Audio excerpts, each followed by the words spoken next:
And if this is your first time giving your mind a little love, I have a few goodies for you. First, don't forget to subscribe so you never miss an episode. And second, sign up for the Morning Mind Love. Think of it like a weekday oracle from your highest self to help you start each day with a positive focus. Plus, you'll get 2 gifts absolutely free: a 30-minute binaural meditation and 30 days of journaling prompts to help you remember who you truly are. So join over 9,000 people and go to mindlove.com to sign up. Welcome to Mind Love, episode 294. Today's episode is all about how mindset relates to goal setting.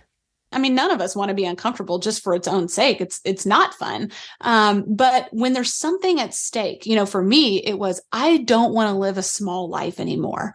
I want to be seen. I want to feel worthy of being seen. I want to feel like I can trust myself and my own body. And I have something that's worth sharing that I don't want to keep inside anymore. And that gave me the courage to stay in that place of uncertainty. And it was really uncomfortable, but because I was connected to a bigger why, and you know this from our goal achievement work, that's so important with motivation. We have to have an intrinsic reason why it's worth it to be uncomfortable. Turn up your frequency with Mind Love. Bite-sized brain hacks for seekers, dreamers, and doers. It's time to give your mind a little love with your host, Melissa Monti.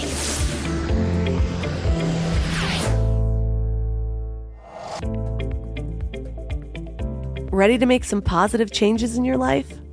Don't forget to hit that subscribe button to get your weekly dose of Mind Love. That way, you'll always be informed about new episodes.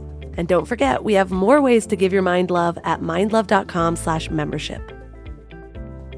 Have you ever felt like your own thoughts were working against you? That the stories you tell yourself about who you are, what you can achieve, and what's possible might be holding you back from reaching your true potential? If you have, let me tell you that you're actually quite a few steps further than the average person. Most people don't even get this far. They don't realize that it's their own thoughts that are working against them. Instead, they just believe their thoughts to be true. They think, I'm not smart enough, I'm too old or too young, I don't have enough time, I'm not cut out for that. And those beliefs keep them from even trying. The thing is, those beliefs come from somewhere. Someone told you these things about yourself. Or maybe someone modeled those beliefs for you. Or maybe you just never saw anything else modeled, so it doesn't even seem like a possibility. For example, if you were raised in a lower income neighborhood and no one you knew ever moved out and moved on, it would probably be pretty difficult to think that a different life is even possible. Or if your parents were constantly telling you that you're too dumb from a young age, you might not even question it. Once these beliefs are formed, we tend to live our lives confirming them. You get a bad grade on a test, and it's because you're dumb, not because you didn't study. But really, you didn't study because what's the point of studying because you're going to fail anyways because you're too dumb? It's kind of a cycle. Or you didn't feel loved growing up, so you believe that you're hard to love. And this leads to avoiding relationships or sabotaging them when they happen because they're going to leave you anyways when they discover the real you, so why not make it easy for them now? I feel like I was one of the lucky ones. I was surrounded by people who believed in me when I was young. So my foundation of beliefs were fairly empowering. But then I entered the real world, and no one is immune. I had real traumas and some terrible life experiences, and my belief system started to rewrite itself. I doubted myself. I started to think that maybe I wasn't cut out for success. I started to think that maybe I wasn't lovable, and maybe I wasn't worthy. It took years of diving into self-development to come back to my foundation. One of the limiting beliefs that became really pervasive in my early adulthood was that I couldn't follow through on things. No matter how much I felt like I wanted to accomplish something, I would lose motivation halfway through. I remember thinking that I wasted all of my motivation on high school and college. It took me half a decade to realize that I just didn't understand how my brain worked or didn't work. School provided the structure that I needed to get things done. There was a deadline, there were grades, there was friendly competition between peers. Well, for me at least, I loved being at the top of my class. And often, teachers would even break things down so we wouldn't be overwhelmed with one big assignment. Too bad most of the things I learned were kind of useless for my life path, but that's a whole nother episode. It took me until age 32 to finally get fed up and realize that my way wasn't working. I couldn't just rely on some initial motivation. I needed to figure out what was holding me back and how to break through those things. And then I needed to figure out a structure to keep the momentum going. In short, I needed to figure out how to work with my brain instead of against it. And that's what we're talking about today. Our guest is Megan Hyatt Miller. She's a renowned thought leader, coach, and author, and she's dedicated her life to helping others understand use that knowledge to achieve their goals. So 3 key things we will learn are how our brains make narratives, why those narratives can be both helpful and harmful, and her 3-step method for rethinking our thinking when we're stuck in a rut. When you're growing a business, most people think the hardest part is getting clients or making money. But I think it's finding people who actually care about the work as much as you do. And I've been there. I've posted a job, got 100 applications, and maybe 3 of them actually read the job description. And it's kind of soul crushing when you're trying to build something that actually matters. When it comes to hiring, Indeed is all you need. Stop struggling to get your job posts seen by other job sites. Indeed's sponsored jobs help you stand out and hire fast. With sponsored jobs, your post jumps to the top of the page for your relevant candidates so that you can reach the people you want faster. And it makes a huge difference. According to Indeed data, sponsored jobs posted directly on Indeed have 45% more applications than non-sponsored jobs. One of the things I love about Indeed is that it just makes hiring so fast because you're reaching people who actually are looking for work, not just casually browsing. Plus, with Indeed sponsored jobs, there's no monthly subscriptions, no long-term contracts, and you only pay for results. And guess how fast it is? In the minute I've been talking to you, 23 hires were made on Indeed, according to Indeed data worldwide. There's no need to wait any longer. Speed up your hiring right now with Indeed. And listeners of the show will get a $75 sponsored job credit to get your jobs more visibility at Indeed.com/mindlove. Just go to Indeed.com/mindlove right now and support the show by saying you heard about Indeed on this podcast. Indeed.com/mindlove. Terms and conditions apply. Hiring? Indeed is all you need. I used to be one of those people who had grand plans for a big healthy meal every Sunday night, and I'd make these elaborate meal plans, buy all the ingredients, and then Wednesday would roll around and I'd be staring at that wilted spinach, ordering takeout again. Shopping, planning, and cooking food really can be simple and stress-free, and that's why I love Hungry Root. Hungry Root takes stress out of mealtime by filling your cart with personalized picks and planning your week of meals, getting smarter with every order. With over 15,000 recipes to choose from each week, many ready in just 15 minutes or less, it's so perfect for those nights when you have no energy left. What I love most is their smart cart technology. It actually learns what I like and what I will actually cook. So no more buying ingredients for recipes that I'll never make. Everything that shows up, I actually use. They screen out over 200 additives, including high fructose corn syrup and artificial sweeteners, only high quality meat and seafood with no hormones or antibiotics, and they carry brands like Vital Farms and Ithaca Hummus that I already trust. The time I've gotten back has been incredible. Instead of spending Sunday meal planning, I'm doing things that actually matter to me. Take advantage of this exclusive offer. For a limited time, get 40% off your first box, plus get a free item in every box for life. Go to hungryroot.com/mindlove and use code MINDLOVE. That's hungryroot.com/mindlove, code MINDLOVE, to get 40% off your first box and a free item of your choice for life. hungryroot.com/mindlove, code MINDLOVE. What does it mean to move at the speed of AI? It means thinking big and moving fast. It means running like a 10-person team, even if it's just you. With Wix, it's possible.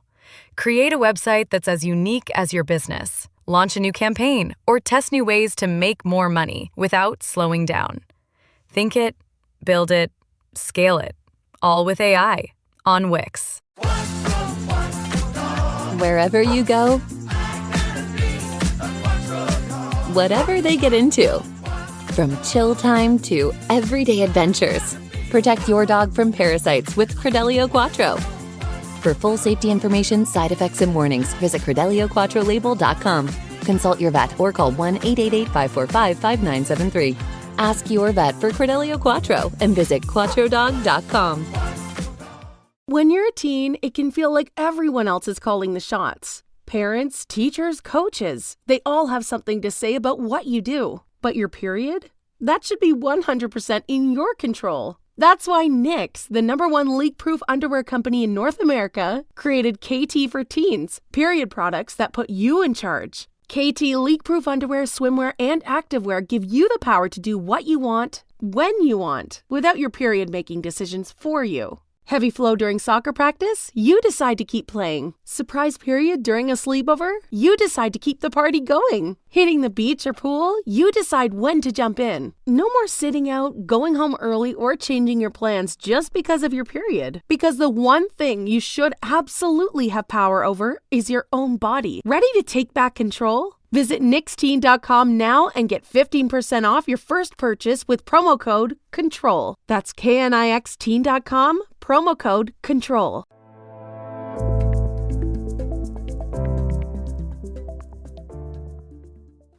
And now let's welcome Megan Hyatt Miller to the show. Thank you so much for having me, Melissa. I'm thrilled to be here. So I love to ask people what inspired their work, but given that I know who your dad is, I've taken the Best Year Ever course, I'm curious what it was like to grow up in that environment, because that's something my husband and I always talk about, where we're like, man, I'm glad that we're going to be the trendsetters in our family for our children, but what would it have been like if our parents were already in that mindset? Well, there were so many great things about it. One of the things that I really learned from my dad that I think he really learned from his dad is that if you don't know the answer to something, it's not a problem, because somebody out there somewhere knows what you need to know. You just have to find them. And of course, when I was growing up, that was before the internet, that was before YouTube and social media. So it's only easier now compared with how it was back then. But I think that was really an empowering lesson to learn. And my dad did a really great job of, when I was a kid, taking me with him to business meetings. And I can remember the very first meeting I went to, I was 8 years old. Can you believe that?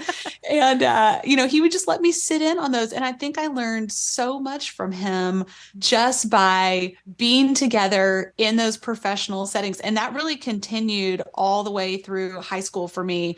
And then of course, now we're business partners, so we do all kinds of things together, but it was really special.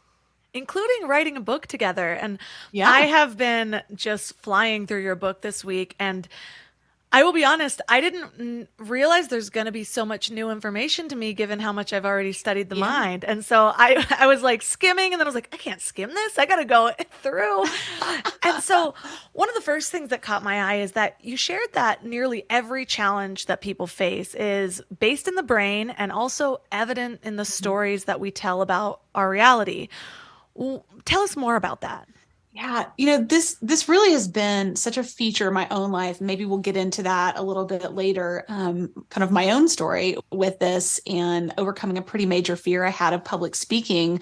But, for those of us who would consider ourselves high achievers or, people who are intentional about the way that we live our life, we tend to be very action biased. And in some ways, that's not a bad thing. I mean, we all know that taking action is really integral to driving results in our lives. If you want to live a certain way and you want to have a certain kind of life, then you're going to have to take certain kind of actions. But where that kind of breaks down for people, and certainly did for me, is that if you're not getting the results you want, or you have a vision for your life and there's something standing in the way, maybe you're not even sure what it is, but you just can't seem to get unstuck or, kind of go to that next level, it's not usually helpful to focus on actions, because more than likely you're going to try similar things to what you've done before. And in fact, the secret lies in going upstream to our thinking, because our thinking, and even more specifically, the stories we tell ourselves, kind of predispose us to the actions that come to mind, that are available to us, which ultimately are the things that drive the results we're getting in our life. And so if we want better results, we have to go upstream and really develop better thinking. But that's a challenge, because our brain feeds up stories to us that aren't always the most empowering. Sometimes they're fine and they're no problem, and other times they really get in the way. And that's really what we address in the book, Mind Your Mindset. Yeah, and I was kind of thrown by this because there's so many books that say that action is really the key to overcoming some of these mindset blocks. And so I know that our thinking is one of the most critical parts. That's why I created this podcast. It's all about the Yeah, power of right. the mind. But tell us about what that action bias is and why strategy and execution can really only take us so far. Yeah. Well, what we think about what our kind of stories are about how the world works, how we are, how other people are, bias, and not even in a good way or a bad way, because it can go in either direction, but it biases our mind to search for certain kinds of actions and solutions. It's kind of like, everybody's had the experience of you get a new car and all of a sudden you're like, everybody has the same car as I do. And of course, suddenly on that day that you went and picked your car up, the masses didn't also buy the same car. It's that all of a sudden your brain started looking for the thing that it was predisposed to see. And that's kind of how our thoughts work. They pre-tune our brain to look for certain kinds of solutions. So if we focus on strategy and execution, which are vitally important, but if we focus on those first, we're only going to be able to see what our brain allows us to see. And we're not going to have access to new and different ways of thinking. Part of that is because the brain likes to do the same things over and over again. It likes, those ruts, those neural pathways that are cut through our brains and have been well practiced over time. And then you layer on top of it the fact that the thing that our brain is the absolute best at when it comes to storytelling is keeping us safe. It wants to keep us safe. It wants to avoid danger. It wants to avoid humiliation. And so when you add that bias on top of it, it can really stand in the way of finding new ways to get breakthroughs in areas where we have felt stuck in the past, or where we want to go to the next level and our old strategies maybe aren't going to get us there. One of the things that really caught my attention that I really haven't heard in this way before is that, because I know that our past stories affect what we think we're capable of. It affects our reality. It affects how we view the world, other people, what we think is possible. But what I didn't quite realize is that our goals are also the other side of that. And so we're constantly filtering things through our past actions, our past experiences, and also our goals. And you gave this really good example of a doctor and this guy that was trying to climb. Can you tell that story? Because I thought that was incredible. Yes. Yeah. So this is an amazing story. This is worth looking up and reading the whole thing.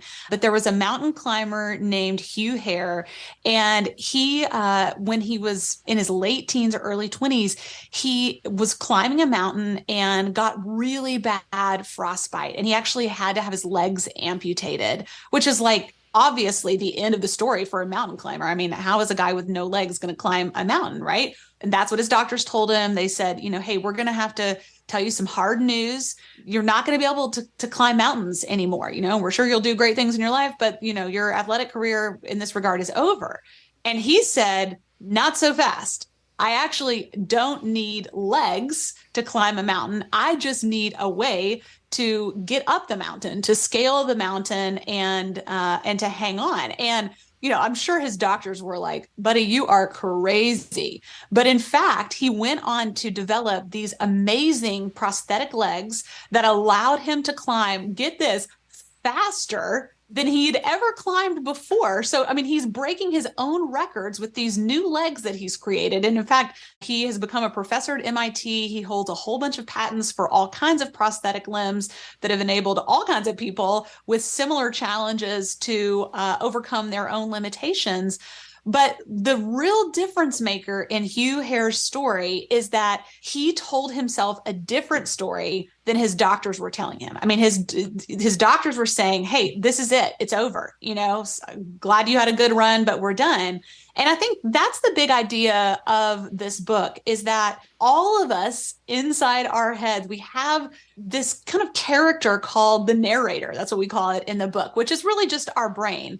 And the narrator doesn't distinguish between what happens to us. So like in the example of Hugh Hare, getting frostbite and having to have your legs amputated. Those were the facts and what happened. And the story that we tell ourselves about the facts. So his doctor said, you'll never be able to climb a mountain again. Well, that's a story. That's not necessarily a factual accounting of what happened. And so this narrator really can take on a life of its own. And most of us aren't even aware that it's talking to us kind of in the background. We assume that it's just us and it's the facts of the situation. But in reality, if Hugh Hare had not had the story of, actually, I don't need legs, I just need a way to climb up this mountain, he would never have been able to discover the innovations that he came up with for these prosthetics legs that have enabled him to do all the mountain climbing he's done since then.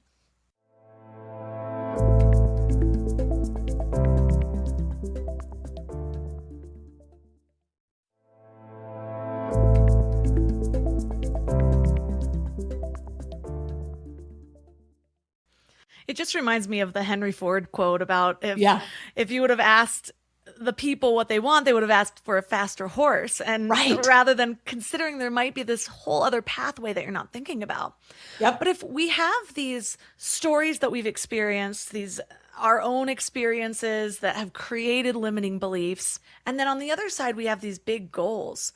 Mm-hmm. What I find that what gets in my way sometimes is it's just like you said, I won't even think of a big goal because my mind is already kind of blocking it off. Like that might not be possible. I don't want to let myself down, or, I don't want to be embarrassed or whatever it is. Right. And so how do we get to the point of even being able to create bigger goals so that it can kind of counteract some of our past experiences? Yeah, absolutely. Well, that experience is so common. I've faced it many, many, many times myself. Many of our clients have. We just worked with so many people in that exact situation. It's completely normal. What I have found is that the first step, and we actually go through 3 steps in the book to begin to tell yourself better stories so you can get better results in your life, is to identify the stories you're telling, identify this narrator, because like I said, it kind of operates in the subconscious and most of us aren't even aware that it's happening. And so if you can just bring those stories to your awareness, and what we say in the book is the best access to these stories is the language you use. So usually those stories sound something like, well, he would never fill in the blank, or I could never do that, or I always do this. That's kind of what these stories sound like. They sound very certain. It's amazing to me, actually, because they're very subjective, but they sound so true and so certain. And if we can start by just identifying those stories, then we can move to the next step, which is to interrogate those stories. And, you think about like those old crime movies with the light bulb, the single light bulb hanging in the dark room over the table, right? It's like we need to actually do that with our stories. And before we can even interrogate, though, we do want to be very kind to ourselves and very self-compassionate as we're identifying these stories, because your brain's really just trying to help you. It's not anything you did wrong. You're not like just a negative person or something like that. It's just always going to be that self-protective kind of story that's going to come up first, because that's how you're wired. And so when you begin interrogating, you're not doing it to judge yourself. You're really just seeing if you can pull apart the facts, the things that would be in like a boring police report, the guy across the street at 6:59 p.m. Then he walked across, to the burger place or whatever, it's always going to be boring from the story. And if you can begin interrogating that, pulling them apart, then you can ask questions like, has that ever been not true? When I say things like he's always, or I never, that kind of thing, what else might be true? Do other people think this, or do they have a different interpretation? And so you can start to just sort of, shake the edges of these things loose so that you can then ultimately get to the third step, which is to imagine a better story. And that's really exciting, because what I love about this book, Mind Your Mindset, and the research that we did and our own work in this process is to realize we have a lot more agency than most of us have thought. Most of us, I know I felt like this before, just kind of feel like the victim of what's happened to you in your life. And all of us have had hard things, some more traumatic than others. And the reality is that is all true. Everybody has had difficult things and some really, really difficult things. And we don't have to stay with the stories that those experiences left us with. We can actually intentionally intervene, interrogate those stories, and imagine something better. And ultimately, that can become what feels truest to us and ultimately guides our actions and the results that we accomplish as a result. I'm reminded of a quote in your book that I had to write down just because I've always prided myself on having an open mind. But I've noticed the more that I've grown and the more that I actually really dive into topics, that what ends up happening for me is I keep an open mind with a lot of things until I get to something where I'm like, wow, that just switched my mindset completely, which I'm used to doing. There's so many things that I started on one side and now I'm on the complete other. Sure. But then once I'm on that other side, I start to get closed-minded because I'm like, I've already been on this side. Sure. Like now right. I'm right. And there's no one that's convincing me that I'm not. But what we refer to as a closed mind is nothing more than the brain's standard method of operation, which prefers familiar, well-established neural pathways.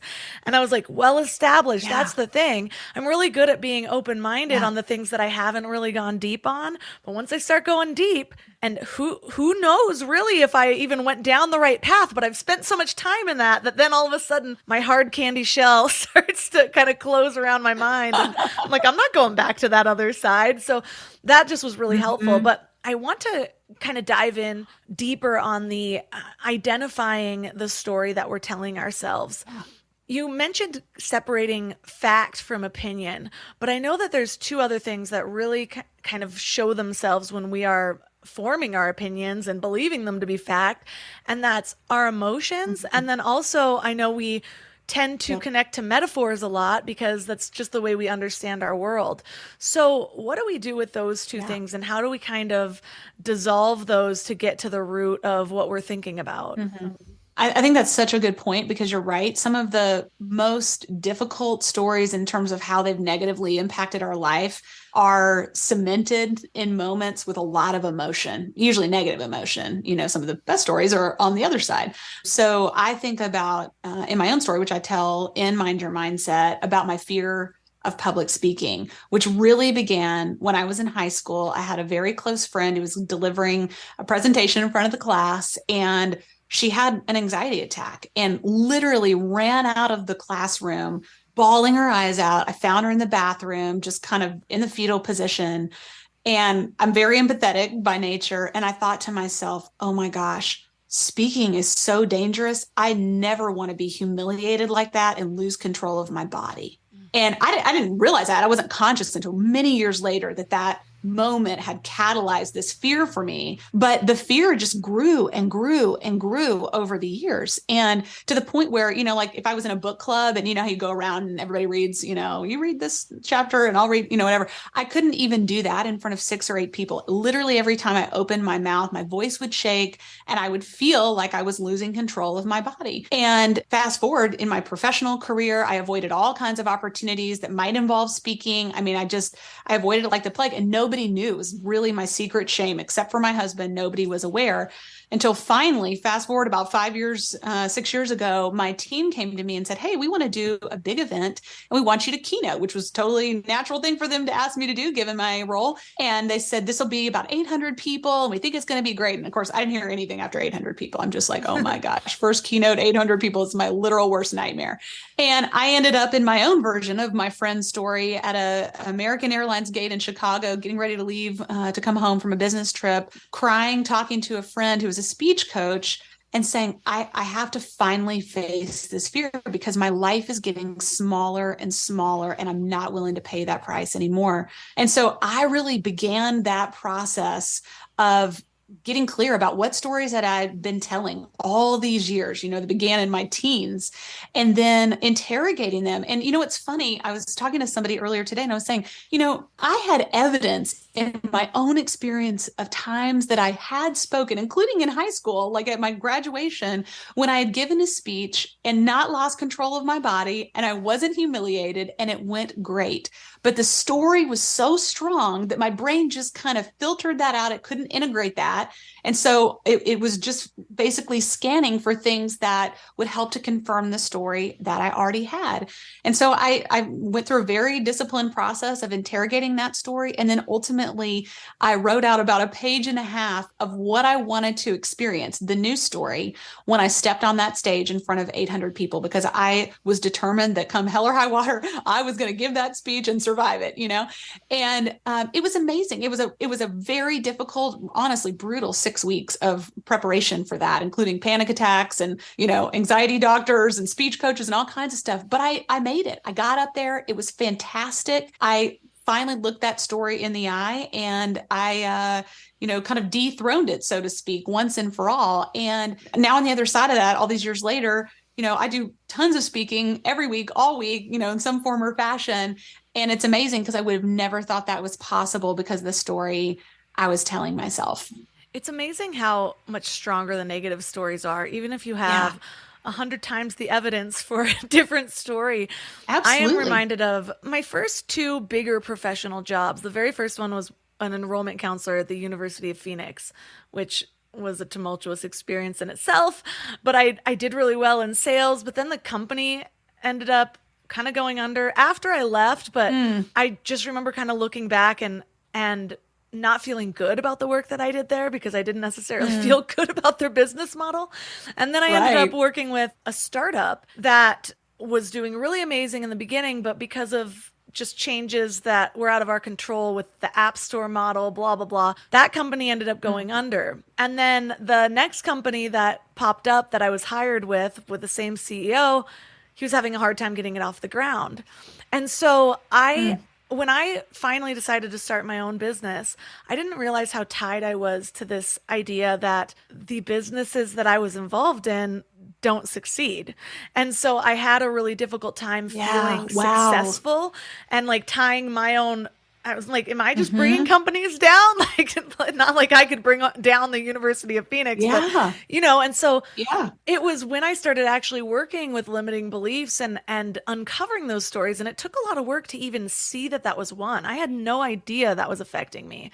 And so I love when you kind of ask yourself, well, what other evidence do I have for my success? Because that was the one that got me with that, where I was like, there's all these things. It doesn't have to be a business, but there's been a lot of things that I've been involved in that have been successful. And there's been a lot of ways that I've proved to myself that I can follow through and all of these things that I needed to see in myself. What are some other questions that can help us assess the logic of our own stories? Yeah. One of the things that you can do if you have people in your life who you trust, who you really feel like are for you, and not everybody does, and I recognize that, but if you do, sometimes other people can see things that are not apparent to us. And this is where, this could be a spouse, a significant other, a close friend, a coworker. It could also be a coach. It could be a therapist. In fact, really good therapy is exactly this, right? This is this process of interrogating these stories that are holding us back. And sometimes they can see things that you can't see. And so I think you could ask somebody, okay, in this example of, always being behind business failures in one way or another, do you think of anything that comes to mind in my professional career, as long as you've known me, that would be counter to that? And my guess is that people in your life would have said, oh, yeah, do you remember that one time you got that award for that thing? Or do you remember that time you did that presentation and it absolutely saved whatever, and you're like, oh my gosh, I totally forgot about that, And so I think one of the best strategies here, besides doing your own interrogation, is bringing somebody else into the conversation, because they don't feel the emotional connection and the power of that original story in the way that you do. So they're going to feel freer to interrogate and ask questions, or say, really? Because I don't think that's how people see you. Or really? Because in my experience, most people are actually pretty good-hearted and generous. I think you've just met a few people that were, really nefarious or something like that. And that can be so, so helpful. I know for me, when I am really attached to a story, I feel compelled to back that up. It's not as easy for me to be like, yes, you know what, let me challenge this and see if I can just open my mindset, because I've been believing this thing for so long. And I know that there are other reasons. And your brain likes certainty. Yes, and there are other reasons why our narrator gets things wrong. One of them is, like I was just talking about, it feels really good to be right. Why is that? Why does it feel good to be right even when we know there could be a doubt that we're not right?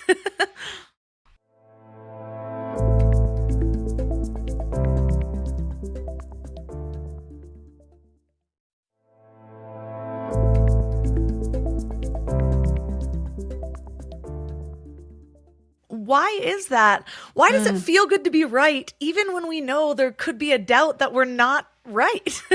I feel like this is the $1 million question. And if we solve this, we will make our society a whole lot better because we got a lot of people who really want to be right all the time, even when they're not, on every side of everything. I think that it goes back to what we were just saying. Our brains really love certainty. They do not like uncertainty. They do not like chaos. They like predictability because if they can predict, and this is one of the main functions of the brain is predicting based on past experiences and assumptions. If they can predict the future, then they can keep us safe. And so that's the whole goal and outcome that the brain is concerned with. And so you being right is safer than, even though we know from a more evolved perspective, that's not actually true, but our brain's a little behind, in some ways. And it thinks that if we can be certain and if it can know, then that is much less dangerous than the liminal space of not knowing. And I think that can be really unsettling. And, this is something, frankly, I've had to work on. My husband, Joel, is awesome at this. He's a real intellectual and he reads a ton and he's always reading really diverse sources and he doesn't mind questioning his assumptions.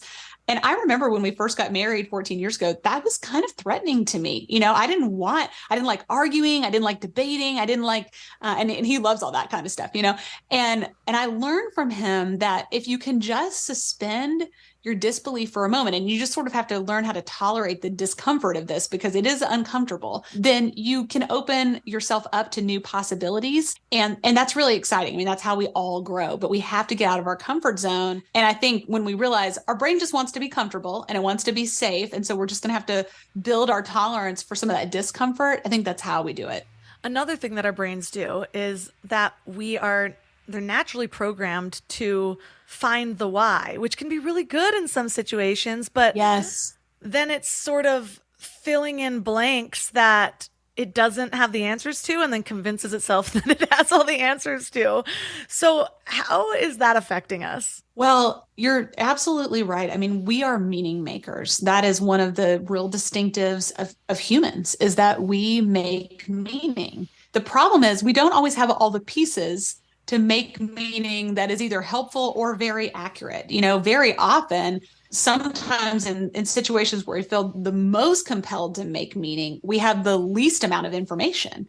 And so we're just kind of trying to stitch together something that makes sense because it's too unsettling to not have any kind of schematic for an experience or a life. It's part of how we process things. And that can be a real problem for us because a lot of times we're wrong. It's sort of like I'm here at my office today and I went over earlier and got some coffee. And let's say that somebody who works for me came in and I was busy, thinking about this interview, and I didn't look them in the eye and say, good afternoon, or, how's your day going, or something like that. Well, they could walk off and say, oh, Megan didn't say anything to me.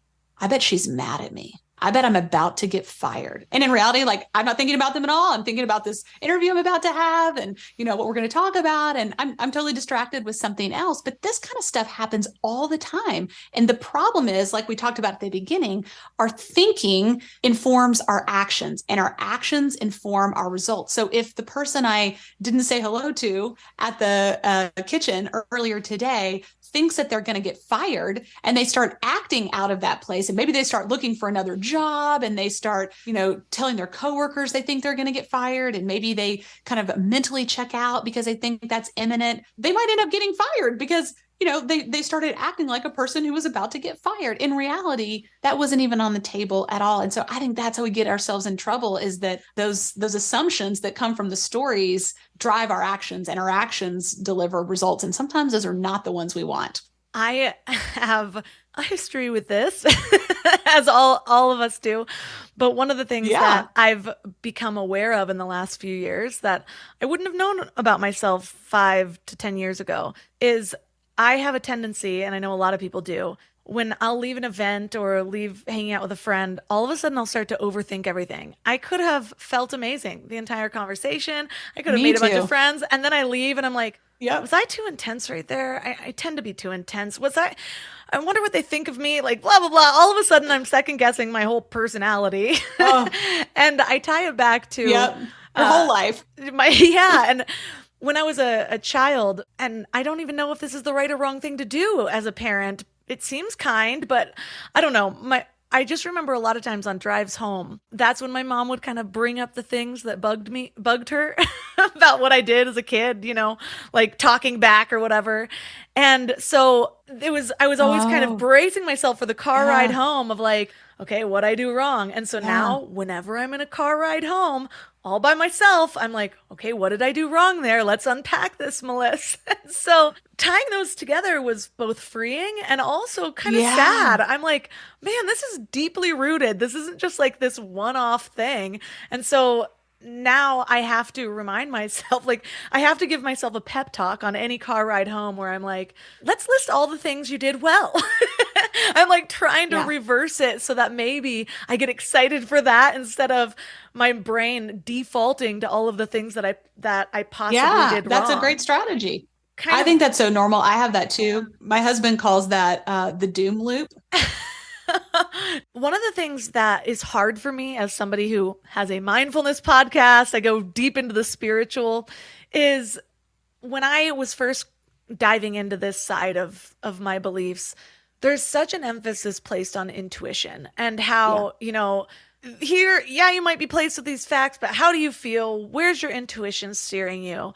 But the truth is that intuition can be risky. Mm-hmm. When is intuition a good thing to lean on? And when is it something that we should also be challenging? Or is it kind of a combination of the two? I think it's a combination of the two. I would consider myself highly intuitive. And I would also say that that's one of the greatest strengths that I bring to my personal and professional life. I jokingly say, like, I ignore that at my own peril. And when I do, I always regret it. However, sometimes it is wrong. And sometimes it can be wrong because of our past experiences. Again, our brain wants to keep us safe. And so if it thinks that something is threatening some way, for example, this is how prejudice can often work, or bias, because we've been conditioned socially to have certain fears or assumptions about different people groups that our brain in its kind of primitive form reads as being dangerous. And so what can feel like intuition or like a, kind of knee-jerk reaction, that person's dangerous, or I don't like them, or it's not a good idea to hire that person, can be absolutely a function of these past experiences in our brain, again, not in its fully evolved state, trying to keep us safe, but not really being helpful. And so that's where we have to become aware of the stories. What we talk about in the book is this idea of intuition is a really great thing, but it needs to be also matched and kind of balanced with our reason. And so that, and our reason, like our executive functioning, can help us to really identify the stories that are behind that intuition. As long as they're helping you, it's great. As long as it really is keeping you safe in a way that's not undermining other things in your life. And for me, that's true most of the time, but sometimes it's not true. And that's where having that conscious awareness of the stories I'm telling myself, and then the discipline around interrogating them, helps me to know, okay, is this really intuition, or is this kind of a fear-based or bias-based approach that feels true, but it's not true? Because sometimes our feelings aren't true, or our feelings are misguided in some way, which is not to say we should totally discount them. We shouldn't. I mean, they're really valuable information, but we just kind of need a check and balance there, I think, to make sure we don't get ourselves in trouble. One of the things that I feel highly intuitive about because of my past experience, so it's kind of a combo, is I was in a really horrible relationship with somebody who manipulated and gaslit me. And so now there's been a lot of situations in my adulthood Wow. where I am on that immediately, whereas everyone else is still like revering this person. And I'm like, nope, something's sketch. And people are like, why are you second guessing this guy? Blah, blah, blah. And turns out every single time so far, it's turned out that has been the correct case. But now I'm in this position where I'm so rarely in a situation like that. And I've found myself that the multiple people that I've been in this position with have very similar personality types. And it also tends to be the personality type of highly successful people. And so I've found now I'm still around people like that, and my spidey senses will be going off, but I'm like, okay, no, I'm connecting the wrong things. I'm not connecting their actions. I'm now also linking this personality trait. Right. And so that's the thing I have to challenge. And I'm grateful that I've done enough work to at least bring that amount of awareness, because it's so easy to make these connections where I'm like, well, now I'm good at this. I'm never wrong about this one. Right. and your brain just loves repeating a pattern. I mean, it's like, yeah, we got this. We got that neural pathway down and we're good at it. Let's go. Exactly. And so I actually journaled one day. I'm like, no, what are the things that really spike my senses about this? And it's about certain way. Yes, they have that similar personality type, but that's not the thing. It's when they approach me with this, or they cut me off with this, or they are rejecting my reality with this. Those are the things. And just because so far I've only encountered it in this personality type, or maybe it's even more common in that personality type, doesn't mean that every single person who has that personality type is going to do the same thing to me. Right. Well, it's the difference between correlation and causation, right? Yeah. Just because someone is successful doesn't mean that they're also going to be manipulative and gaslight you. And part of that interrogation process, you could ask yourself, are 3 people really a big enough sample size to draw a conclusion about everybody who shares these personality traits? And I mean, I think the obvious answer would be probably not. But that's why if you don't go through the process of being clear that that's a story you're telling yourself, and that it has helpful parts and maybe unhelpful parts, that you never get to the interrogation part, and you never get to maybe a more nuanced version of that story that helps you take advantage of the wisdom of your intuition, which clearly is present in this situation, but avoid some of those kind of overgeneralizations and pitfalls that could really get in the way of maybe you finding someone fantastic. And isn't it ironic that if somebody was telling me something that I had not experienced, and they're like, it's based on this study, I am the kind of person, especially after the last couple of years, where I'm like, let me see the original study. I want to see what data you're drawing from. And so I'll go and I'm like, this sample size was only 300 people? Ridiculous. Right. Yeah. Meanwhile, my sample size for my own studies is 2.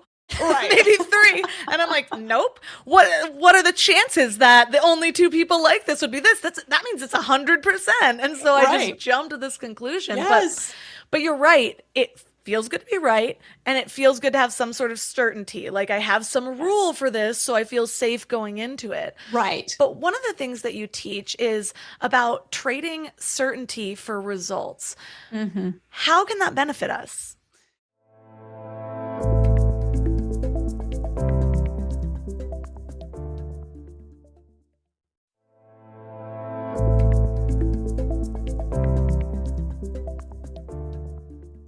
One of the things that you teach is about trading certainty for results.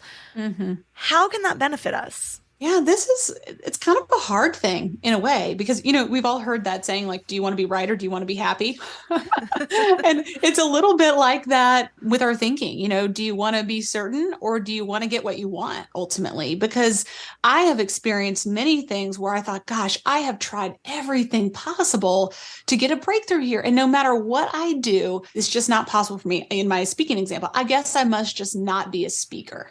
I'm just one of those people that's just super anxious about speaking, and it's just not in the cards for me. That'd be another great story. It's not in the cards for me, and in reality, I just hadn't tried some of the things that I learned how to do with the coaches that I worked with. And I didn't have the tools that I needed. And I had this really disempowering story. And so I think that is what you have to just think through, are you willing to let go of some certainty and try some different things so that you can really get what you want? Are you really willing to write that check for certainty and safety over the life that you want? Because for most of us, the answer, if we're really thinking about it, is no. No, I'm not. I really want this kind of relationship or this in my career or, this spiritually or whatever, but that's going to mean some risk taking and being willing to step out of our comfort zones and our kind of zone of certainty into a place of uncertainty so that ultimately we can have what we really, really want, which is more like fulfillment than certainty. A quote that really got me from your book was, "The greater our capacity for uncertainty, the more creative we can be about the challenges we face."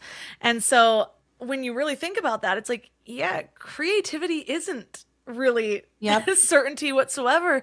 The most creative people are thinking innovatively. They're thinking about something completely different, something that's never been done before.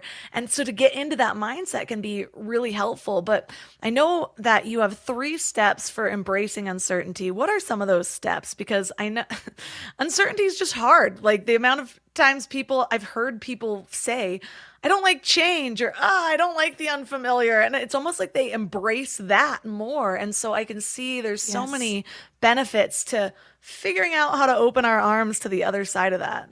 What are some of those steps for helping ourselves embrace uncertainty? Yeah. I think the biggest thing is to realize that we're safe. I think, I have a toddler. So I have 5 kids. My youngest is 3. My oldest is 21. And a lot of times with my 3-year-old, she has gone through so many irrational fears. And this is so easy to see in little kids, like currently she's afraid of mushrooms. I don't know. She saw it in a show or something. She thinks these mushrooms are going to attack her. I don't even know if she's ever seen a mushroom in real life. But, I have to talk to her and calm her brain down, that limbic part of her brain, and just say, you know what, Naomi, you're safe. Mushrooms aren't real. You're really safe. And so I think that is a big part of it, is just kind of talking to ourselves lovingly and kindly about the fears that we have around uncertainty. And then even just calling it what it is. You know what? This is just uncertainty. It's okay. It's supposed to be uncomfortable. Of course, my brain doesn't like it. There's nothing wrong with me. This is just normal. This is what everybody experiences. And then a big part of my own story, my own success, and this has been true in so many situations, and, maybe none more dramatically than this experience of overcoming the fear of speaking, was to get really connected to why you're willing to be uncomfortable. If you don't have anything at stake, if it doesn't mean a lot to you, then, none of us want to be uncomfortable just for its own sake. It's not fun. But when there's something at stake, for me, it was, I don't want to live a small life anymore. I want to be seen. I want to feel worthy of being seen. I want to feel like I can trust myself and my own body. And I have something that's worth sharing that I don't want to keep inside anymore. And that gave me the courage to stay in that place of uncertainty. And it was really uncomfortable, but because I was connected to a bigger why, and this from our goal achievement work, that's so important with motivation. We have to have an intrinsic reason why it's worth it to be uncomfortable. My reason is my toddler, because I know that, just as I mentioned earlier, the very first question I asked you, what was it like to grow up with a dad like that? Yeah. I want to be the mom like that, I want to be the one that shows him, I want his first basis of understanding, his first experiences to be a jumping off point, so that then when he's creating his goals, he knows what's possible. And so that's a huge part of my why. And I'll be honest, I'm in this weird period where when I have a toddler, and I'm also a month away from giving birth to my second. So I went through this limbo period right after I had my first, where it was really hard to set goals for after pregnancy, because what's it going to be like being a mom? And I didn't even know if all of my priorities would change, so that am I still going to want this, or am I going to be no, I need 100% time with my toddler? I've learned about myself, I'm much better if I also have my side thing or my full-time thing, whatever it is. I need both sides. I totally agree. And then it's a lot easier to be present with my toddler. Yes, and so now I know that about myself. And so it's a little bit different going into this second baby. Yeah, there's still a lot of unknowns. I have no idea what it's going to be like to have 2, how I'm going to manage my time. But I trust more that I'm going to want the same things. And so having that, though, I am such a different person right now in how I'm setting my goals and approaching my business than I was 2 years ago when I was having my last baby.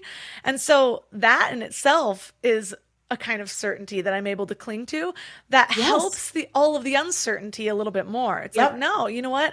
You still have this. And so what I've been practicing doing is when I get caught up in the unknowns, which happens a couple times a day, I stop and I'm like, but what do I know? And it's kind of like the same thing of oh God, there's all this that's out of my control, but what is in my control? And so it's a slightly different variation of that question, but I've found it to be really healing.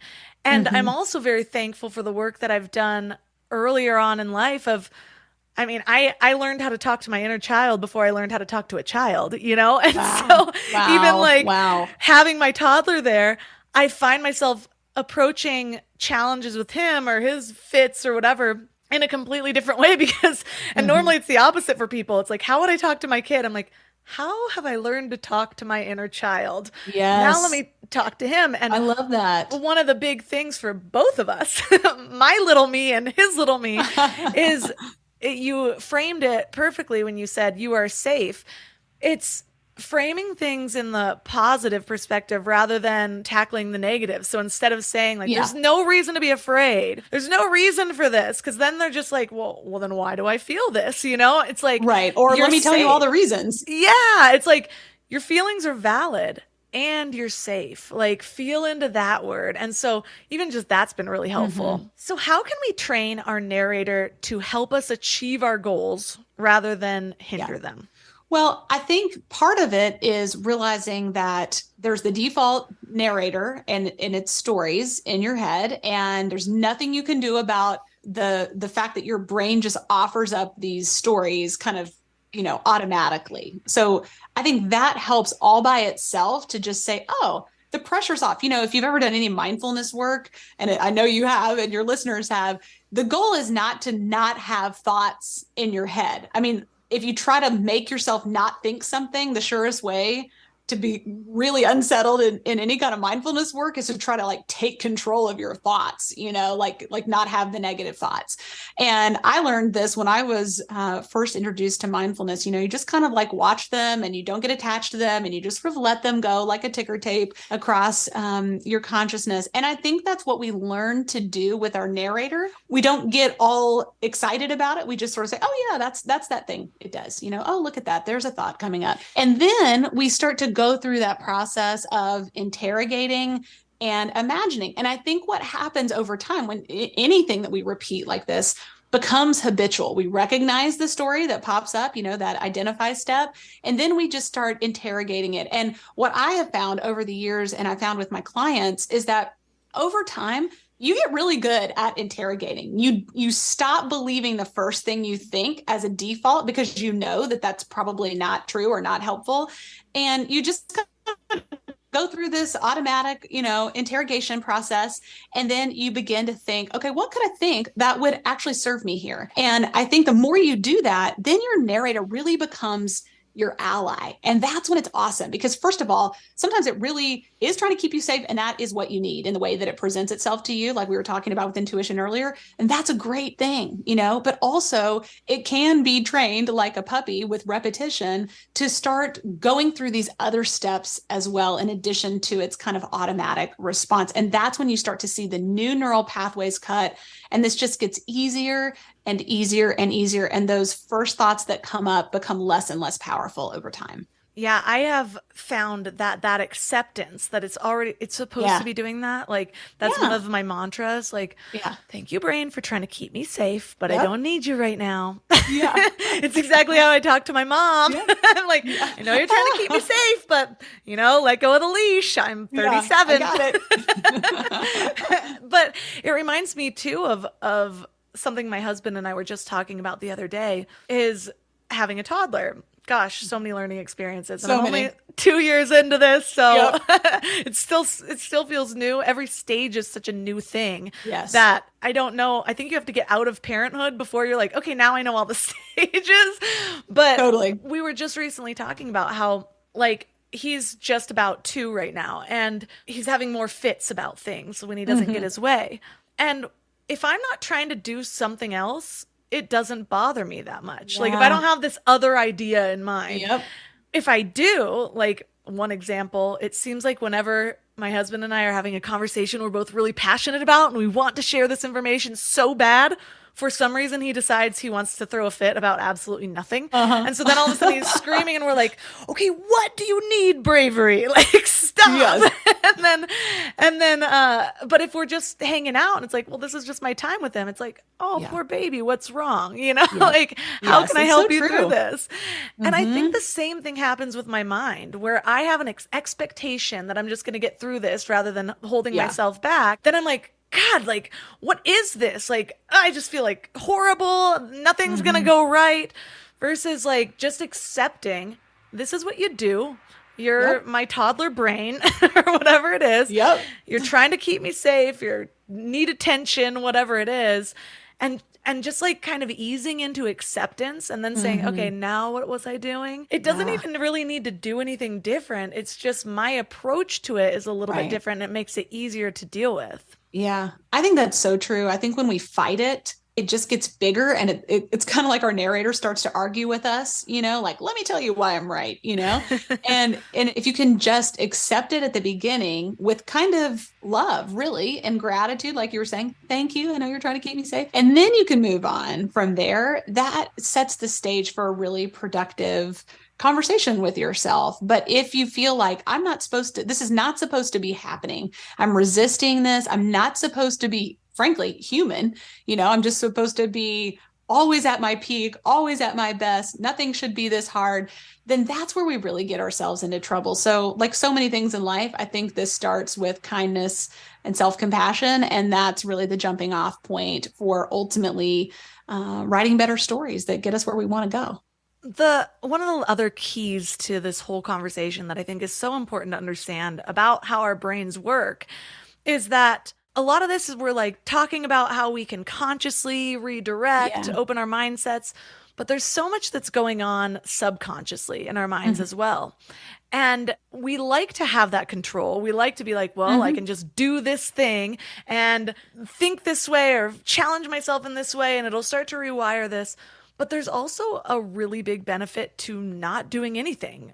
One of the quotes in your book was, not working is still working, because our subconscious minds are able to reorganize those thoughts if we give them space. Can you talk more about that? Yeah, well, I mean, I think it just kind of goes to that action bias all over again. I mean, at least in the Western world, our default is action, fix it, you know, and sometimes that's not necessary. You know, like I tell a story in the book about my own kids. Like I said, I have 5 kids. My younger 3 children are adopted. The middle 2 are from Uganda, and they were adopted at ages 3 and 14 months. And no children who are adopted have escaped massive trauma. I mean, it's not a normal thing that you're not able to stay with your biological parents. Something catastrophic has had to happen for that to be necessary.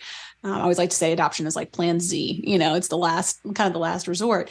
And, you know, one of the things that I've learned about trauma is that you have to integrate traumatic experiences. And that doesn't necessarily happen at a conscious level. You know, it takes time.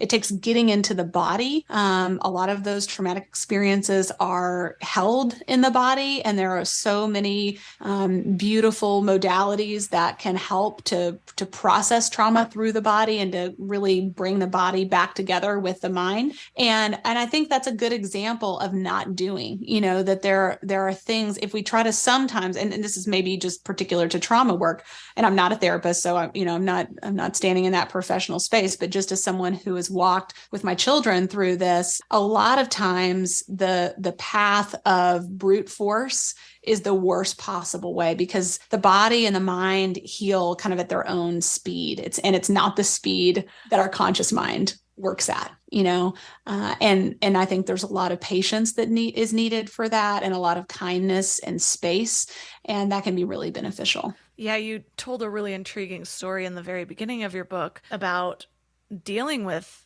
this stuff and going to a workshop or a convention where you ended up learning everything that you wanted to do ended up being wrong, and you were kind of opened your mind to all of these other ways.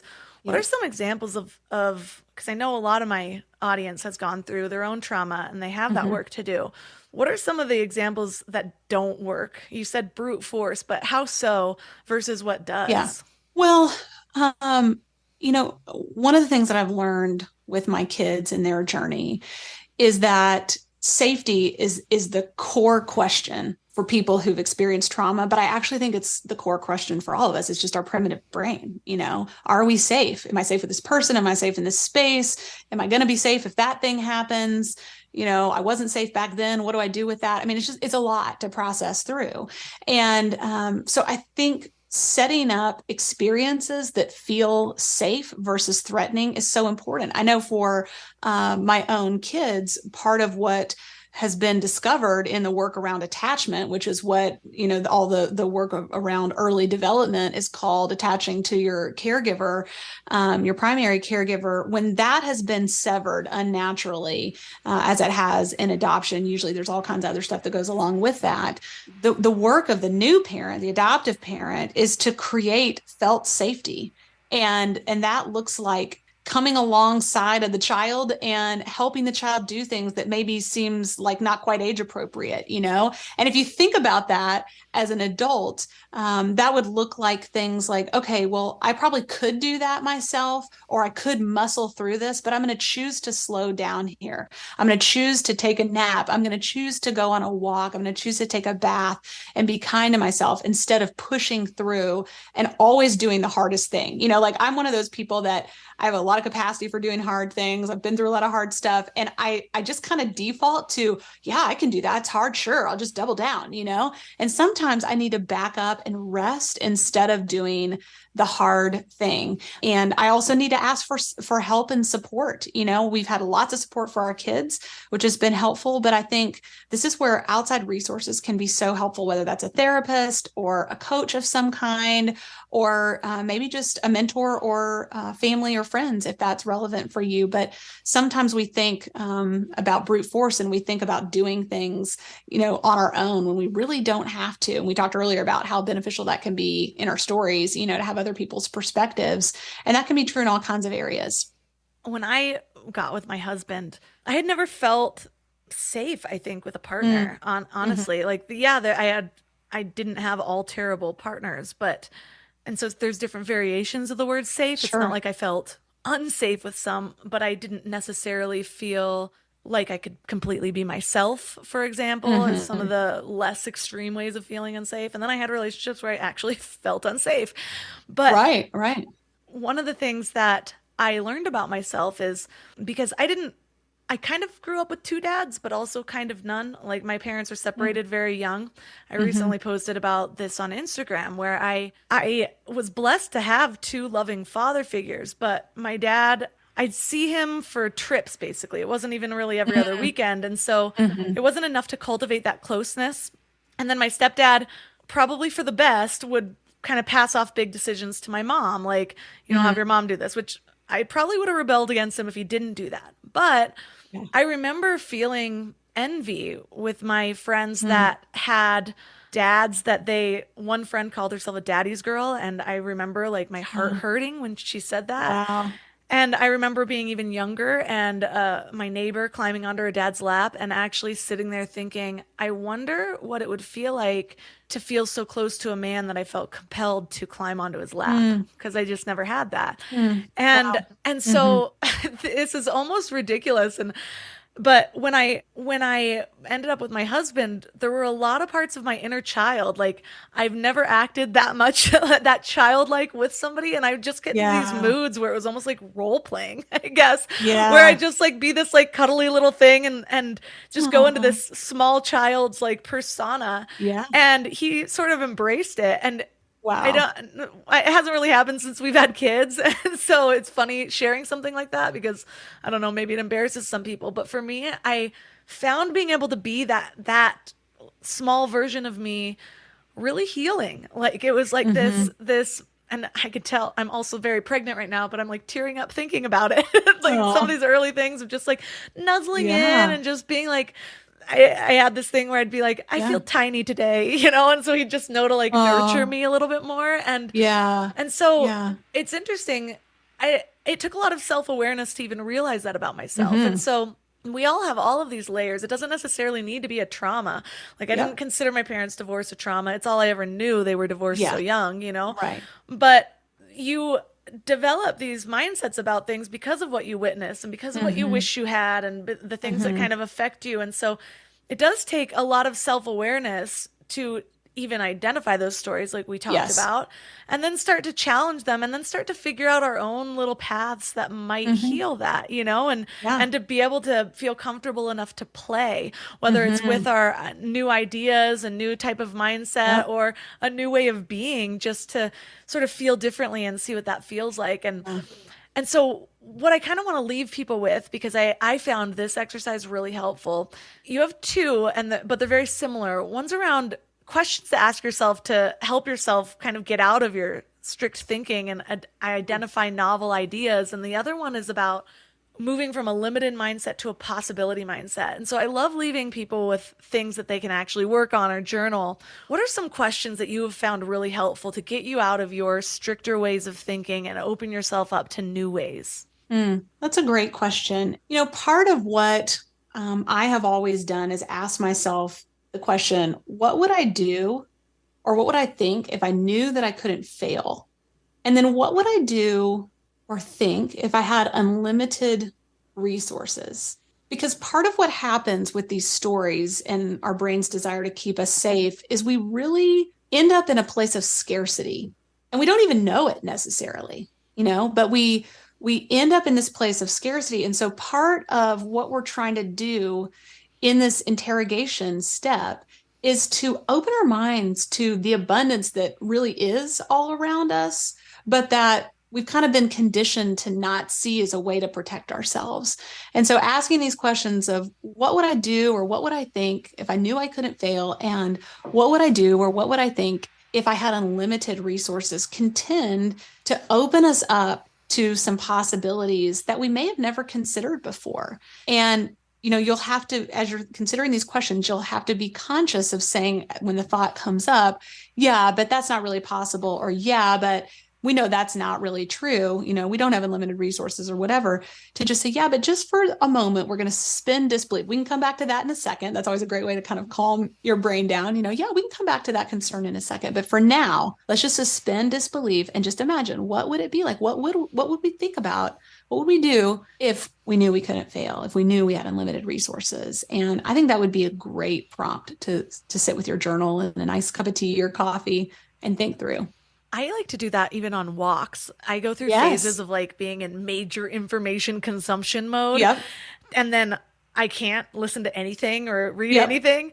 Now I'm kind of trying to balance those. Anything I listen to, I won't listen to more than I can, what I'm calling distilling. I've been reading a lot of books about note taking. I like that. So I have to look back at whatever notes that I take and then distill them and write certain things in my own words and take different amounts of notes. And I'm just seeing what that opens up. But part of that for me is doing it with my own thoughts. And so I like to go on walks and use like a transcriber, like Otter or something like that, and just sort of talk. And I've been trying to play around more with creativity and just get myself out of those thinking ideas and just think like, what if I was going to invent something like, what do people need? What if I was going to invent something that everyone else thinks is impossible? What's that? Or like ask myself some weird prompt and then just talk about it, have it transcribed, and then like go back and look. So I found this so helpful. Again, the book was incredible. It had so much new information and just different ways of looking at things that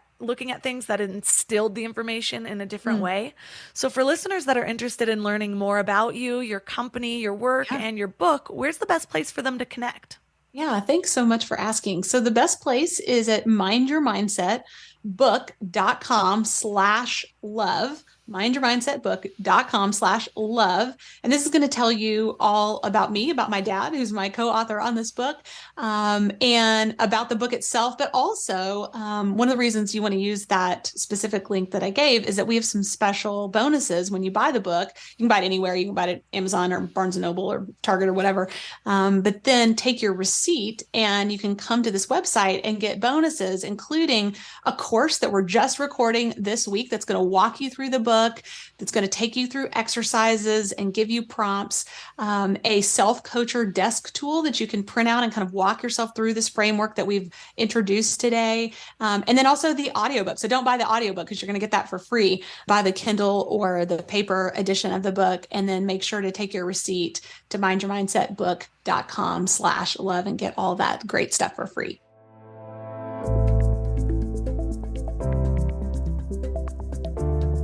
All the links for this episode are at mindlove.com/294. Your challenge for this week is to get clear on your goals and start to break through those limiting beliefs and actually create a plan for accomplishing something. I don't care what it is, figure out one of your goals and make it a reality. And I have something awesome to share with you this week. This month's masterclass in the Mind Love membership is directly aligned with this episode. It's all about spiritual goal setting, uniting the cosmos with the concrete. So it's your guide to harmonizing all of the mystical aspects of the universe with practical actions and enabling you to manifest your goals effortlessly and joyfully, which is really the most important part. So it will help you connect with your higher purpose and align your goals with life's natural flow. So if you've had a hard time accomplishing goals, especially maybe since high school or college when you had a structure, this course is for you. It'll guide you through intention setting, transforming your plans into achievable tasks, and then sustaining your motivation through spiritual alignment. You will also learn how to stay open to divine guidance while taking these inspired actions, which will make sure that all of your progress is fueled by love, creation, and abundance. I'm really excited about this masterclass. It's something that I've had in my brain for years, and it's the direct steps that I follow when I'm accomplishing anything. So I'm excited to finally birth this into the world and share it with you. And the best part is when you sign up, you get access to all of the other masterclasses that we've released this year. You can sign up at mindlove.com/membership. And that's all for today. So thanks for giving your mind a little love today, and I'll see you next week. Thanks for tuning into Your Higher Frequency with Mind Love. Head to mindlove.com for a free gift to keep your vibes up until next week. Wix. It's where website creation meets AI and where your boldest ideas become real. It just takes one platform to build a site that looks great and does everything you need it to. And it just takes one person, you, to start taking care of business like a 10-person team. With AI tools for creating an entire website from scratch or testing new ways to make money, Wix is there with you from day one. Try it out now at Wix.com.